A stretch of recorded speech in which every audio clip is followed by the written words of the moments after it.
Tai sveiki visi. Su jumis sveikinas aš, suvirinimo mokytas Tomas. Ir šiandieną turėsime kiek kitokį video. Tai keliauja geras mano draugas Aurimas su savo kolega Mindaugu. Abudu jie mokinsis virinti. Aurimui bus jau 4 pamoka. Pirmą pamoką išmokom virinti aliuminį ir nerūdijantį, kadangi jam dažniausiai to reikia. Antrąją pamoką jau gaminosi smulkius gaminukus iš nerūdijančio plieno. Trečią pamoką darėm ganėtinai sudėtingus, precizinius darbelius irgi iš aliuminio ir nerūdijančio plieno. Juos taip pat parodysiu. Ir šiandien 4 pamoka. Laukia didelis, sunkus gaminys. Sunkus tiek tiesioginė, tiek perkeltinė prasme, nes tikrai nebus lengva jį padaryti. Bet manau, čia Aurimas tikrai susitvarkys. O su Mindaugu bazinės žinias jisai turi.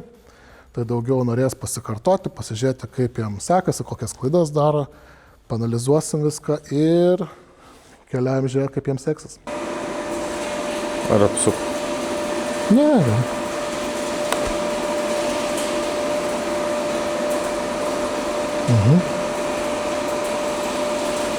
Gal prie pat kampo neką? Jo, biškai per savo kokį.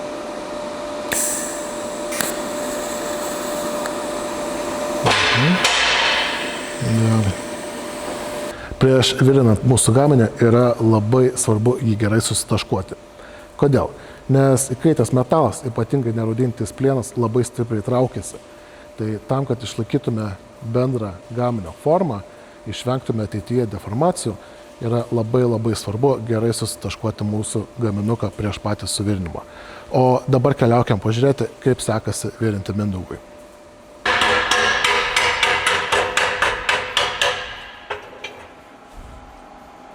Man kaip sunku tą atstumą. Sunku?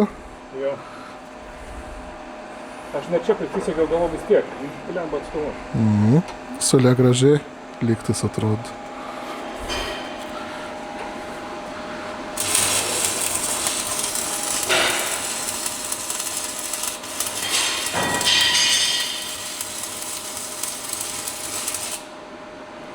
Gavosi. Pilnai neapsivaliai. Tai tokių. Šiaip principas kaip ir geras, man vietomis paskubi. Čia gali būti tiesiog, nes man atrodo su ilgu elektrodu, kai variau, nebedulaikau dar ten.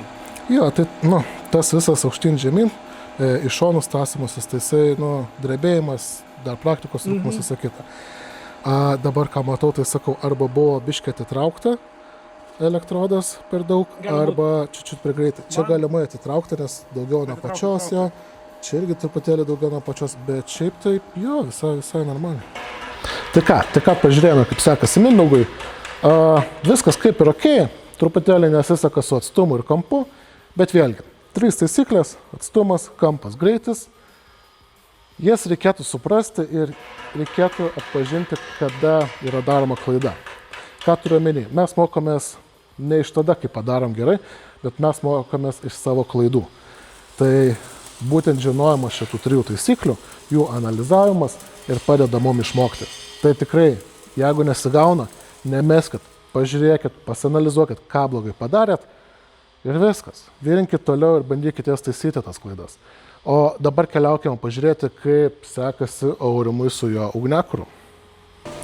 Gerai, tai gaminys beveik sutaškuotas, truputėlį daugiau uždėjom taškų centre bei mūsų gaminio išoriniuose kampuose, o dabar keliaujam taškuoti toliau. Komandinis darbas, laužavietės. Laužavietė iš 5 mm nerūdijančio plieno, neperšaunama. Galima vietoj skydo naudoti.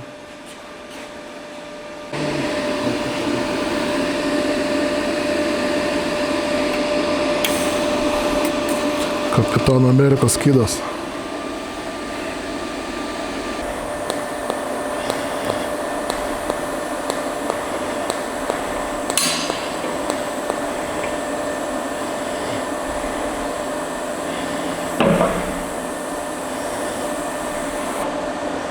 Tai va, Aurimui visai neblogai sekasi suvirinti. Jau padarė kokį 50% darbo savo ugniavietės, ugniakuro. Visos siūlės kol kas baltos, visai neblogai, tai einam toliau stebėti, kaip jam gaunasi. Bet šiaip algot, 5 mm storio nerudintis plėnas, nieks neįsitampė kol kas, virinam šachmatais irgi daugą. Naudojam pulsą, taip pat, kad išvengti tampimuose, kad kuo mažiau karščio neštume į mūsų gaminį. Tai kol kas atrodo tikrai neblogai. Einam žiūrėti toliau.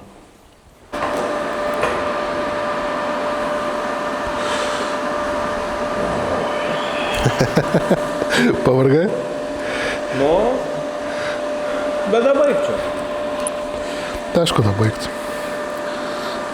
Nedaug kas liko rankenos, kojytės ir iš vidaus.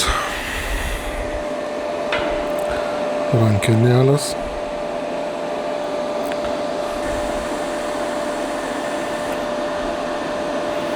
Užkaito vidurys gerai. Vidurys gerai užkaito. Be laužo ne tiek užkais. Be laužo dar tiek užkais, ja. Dar liko? Dar liko? Ne, viskas. Dabar pagrindas Dabar šitus. šitie ir su pridėtinė truputėlį. Prie kiekvieno? Tokį, kad biškai išlindę būtų kampas. Baigiam šiandien darbus, nespėjom, bet viskas gerai. Aurimas padarė apie 70-80% viso gaminio, kas yra tikrai nemažai, kadangi ilgos siūlės, viena siūlė, jeigu imant skersai, tai yra 70 berods centimetrų. Tai įsivaizduokit iš abiejų pusių 8 tokios siūlės, plus kampinės visas. Na, tikrai nemažai virinimo, bet puikiai susitvarkė Auris su šitom užduotim. Mindaugui taip pat tikrai visai neblogai šiaip sekėsi aplamai virinti. Darė kelias esminės klaidas, išmokom pasireguliuoti rankiniu būdu pusautomatį, virinam su svarkė, su to pačiu pusautomačiu, atsiprašau, ne svarkė, o mama elektrodais. Tai irgi, sako, supratau klaidas, kurias dariau, dėl ko labai džiaugiuosi, kad sugebėjau jam paaiškinti ir viską parodyti. Ir tiek, o dabar tikriausiai nedaug žodžiauju ir keliaujam į sekančią dieną.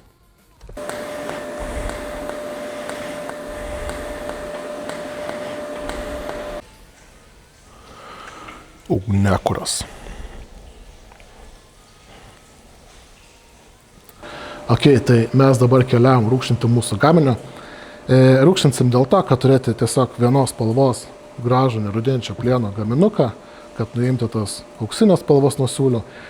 Ir tiek. Pačią procesą nerodysiu, nes ganėtinai purinas reikalas, reikės ir pirštinių, ir kaukių, ir abiejų rankų. Tai tiesiog gal šį kartą nerodysiu, sukursiu atskirą video apie siūlio apdirbimą, jame gal įtrauksiu rūkštinimą.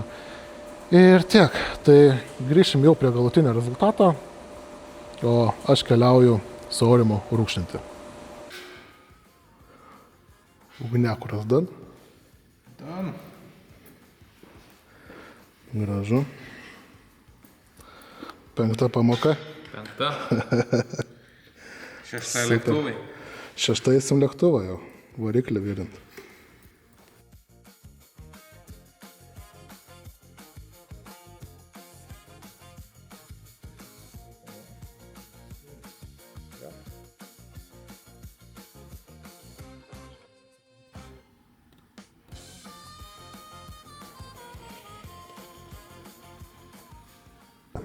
Na ir viskas. Čia ir baigsime mūsų šiandienos video.